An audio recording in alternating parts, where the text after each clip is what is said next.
ಎಲ್ಲ ವೀಕ್ಷಕರಿಗೆ ನಮಸ್ಕಾರ. ಇವತ್ತಿನ ಎಪಿಸೋಡು ಹಾರ್ಟು ಬಡಿತ ಹೆಚ್ಚಾದರೆ ಅದು 1 ನಿಮಿಷಕ್ಕೆ 72 ಹೆಚ್ಚಿದ್ದರೆ ಅಂದರೆ 100 120 ಇದ್ದರೆ ಅದು ಕಲರ್ಗಳಿಂದ ಪರಿಹಾರ ಮಾಡ್ಬೋದು. ಹಾರ್ಟ್ ಎನರ್ಜಿ ಜಾಸ್ತಿ ಆದಾಗ ಅದು ಜಾಸ್ತಿ ಬಡಿತದೆ, ಅದಕ್ಕೆ ಸ್ಕೈ ಬ್ಲೂಯಿಂದ ಮಾಡ್ಬೋದು. ಅದೇ ರೀತಿ ಹಾರ್ಟ್ ಬಡಿತ ಕಡಿಮೆ ಆದಾಗ ಅದು 70ಕ್ಕಿಂತ ಕಡಿಮೆ ಲೋ ಇದ್ದಾಗ ಅದಕ್ಕೆ ಇದು ಡಾರ್ಕ್ ಬ್ಲೂಯಿಂದ ಪರಿಹಾರ ಮಾಡ್ಬೋದು. ಲೋ ಇದ್ದಾಗ, ಹೆಚ್ಚಿದ್ದಾಗ ಇದು ಕಡಿಮೆ ಮಾಡೋಕ್ಕೆ ಸ್ಕೈ ಬ್ಲೂ. 2 ಕಲರಿಂದ ಹೆಚ್ಚಾದರೂ ಹೆಚ್ಚಾಗಿದ್ದನ್ನ ಕಡಿಮೆ ಮಾಡೋಕ್ಕೆ ಸ್ಕೈ ಬ್ಲೂ, ಲೋ ಆಗಿದ್ದನ್ನ ಹೆಚ್ಚು ಮಾಡೋದಕ್ಕೆ ಡಾರ್ಕ್ ಬ್ಲೂ. 2 ಕಲರಿಂದ ಪರಿಹಾರ ಮಾಡ್ಬೋದು. ಫಸ್ಟು ಹಾರ್ಟ್ ಪಲ್ಸೇಷನ್ ಜಾಸ್ತಿ ಹೆಚ್ಚಿದ್ದಾಗ ನಿಮ್ಮ ಎಡಗೈ ಹಸ್ತದಲ್ಲಿ ಇಲ್ಲಿ ಸ್ಟಮಕ್ ಬರುತ್ತೆ, ಇಲ್ಲಿ ಸ್ಪ್ಲೀನಿಂದ ಮೇಲೆ ಇಲ್ಲಿ ಬರುತ್ತೆ, ಇಲ್ಲಿ ಸ್ಪ್ಲೀನ್ ಬರುತ್ತೆ, ಸ್ಪ್ಲೀನ್ ಪ್ಲೇಸ್ ಬರುತ್ತೆ, ಇಲ್ಲಿ ಸ್ಟಮಕ್ಕು, ಸ್ಪ್ಲೀನು ಇಲ್ಲಿ ಬರುತ್ತೆ. ಹಾರ್ಟ್ ಇಲ್ಲಿ ಸ್ಕೈ ಬ್ಲೂ ಕಲರ್ ಹಚ್ಬೇಕಿರುತ್ತೆ.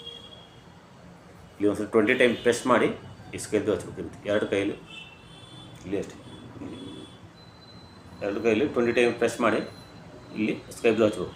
ಇದು ಹಾರ್ಟ್ ಎನರ್ಜಿ ಜಾಸ್ತಿ ಬೆಳೀತಿದ್ದಾಗ ಇದು ಸ್ಕೈ ಬ್ಲೂ ಹಚ್ಬೇಕು.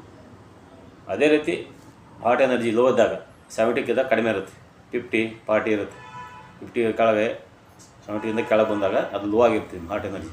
ಅದಕ್ಕೆ ಅದೇ ರಿಫ್ಲೆಕ್ಸಿಗೆ 20 ಟೈಮ್ ಪ್ರೆಸ್ ಮಾಡ್ಬೇಕು. ರೀತಿ ಇದೇ ಥರ ಪ್ರೆಸ್ ಮಾಡಿ ಅದಕ್ಕೆ ಡಾರ್ಕ್ ಬ್ಲೂ ಹಚ್ಬೇಕು. ಅದೇ ಇದಕ್ಕೆ ಲೋ ಇದ್ದಾಗ 2 ಕೈಯಲ್ಲಿ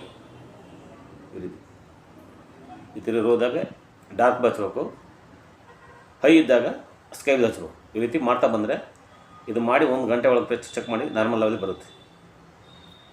ಫಸ್ಟ್ ಏನು ಮಾಡಬೇಕು, ಹೈ ಇರುತ್ತೆ ಹಾರ್ಟು 70ಕ್ಕಿಂತ ಹೆಚ್ಚು ಬೆಳೀತಾ ಇರುತ್ತೆ, ಆವಾಗ ಇಲ್ಲಿ ಹಾರ್ಟ್ ಎನರ್ಜಿ ಬರುತ್ತೆ. ಇದನ್ನ ಈ ಥರ ಪ್ರೆಸ್ ಮಾಡ್ಬೇಕು 20 ಟೈಮ್. ಈ ರೀತಿ 20 ಟೈಮ್ ಪ್ರೆಸ್ ಮಾಡಿ ಅದಕ್ಕೆ ಸ್ಕೈ ಬ್ಲೂ ಹಚ್ಬೇಕು. ಹಾರ್ಟ್ ಎನರ್ಜಿ ಹೆಚ್ಚಾದಾಗ ಸ್ಕೈ ಬ್ಲೂ ಹಚ್ಬೇಕು, 2 ಕೈಯಲ್ಲಿ ಹಚ್ಬೇಕು. ಈ ರೀತಿ ಅದೇ ರೀತಿ ಲೋ ಆಗಿರುತ್ತೆ, 70ಕ್ಕಿಂತ ಕಡಿಮೆ ಇರುತ್ತೆ, ಹಾರ್ಟ್ ಬಡಿತಾ ಇರುತ್ತೆ, ಆವಾಗ ಈ ಡಾರ್ಕ್ ಬ್ಲೂ ಕಲರ್ನ ಅದೇ ರಿಫ್ಲೆಕ್ಸ್ಗೆ ಹಚ್ಬೇಕು. ಪ್ರೆಸ್ ಮಾಡಿ 20 ಟೈಮ್ ಪ್ರೆಸ್ ಮಾಡಿ ಅದೇ ರಿಫ್ಲೆಕ್ಸಿಗೆ ಈ ಕಲರ್ ಹಚ್ಚಿದಾಗ ಅದು ಕರೆಕ್ಟಾಗಿ ನಾರ್ಮಲಾಗಿ ಬರುತ್ತೆ. ಇದು ಮಾಡಿ 1 ಗಂಟೆ ಬಿಟ್ಟು ಚೆಕ್ ಮಾಡಿ ನಾರ್ಮಲ್ ಆಗಿರುತ್ತೆ. ಈ ವಿಡಿಯೋವನ್ನು ಎಲ್ಲ ಫ್ರೆಂಡ್ಸ್ಗಳಿಗೆ ಹೆಚ್ಚು ಶೇರ್ ಮಾಡಿ, ಲೈಕ್ ಮಾಡಿ ಮತ್ತು ಸಬ್ಸ್ಕ್ರೈಬ್ ಮಾಡಿ. ಎಲ್ಲರಿಗೂ ಧನ್ಯವಾದಗಳು.